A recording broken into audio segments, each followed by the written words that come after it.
Good day, children. Welcome to Geography class. In the last section, we have already learned the formation of fault mountains.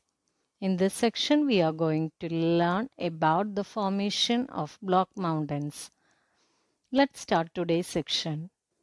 Block mountains are formed when cracks occur in the Earth's surface and the land between the cracks sinks, leaving upstanding blocks on either side. The cracking of the Earth's surface is called faulting. The cracks or rifts are called faults. A chunk of land on one side of a fault may get pushed up or may curve in. The raised portion is called a block mountain. Block mountains are also called fault block mountains or host. And the sunken portion is called Rift Valley or Graben.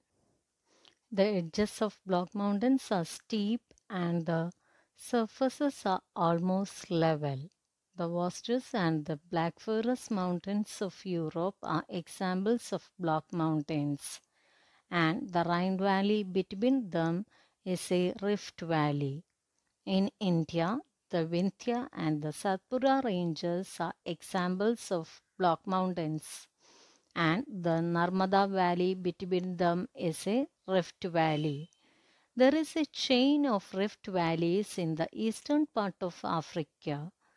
This is called the Great Rift Valley. Let's learn the formation of volcanic mountains. Volcanic mountains are formed by the peeling up of rocks that come out from the Earth's surface in molten form and cool and harden after coming to the surface. Fujiyama in Japan, Kilimanjaro in Tanzania, and Mount Etna in Sicily are examples of volcanoes. Distinguish between a host and a graben.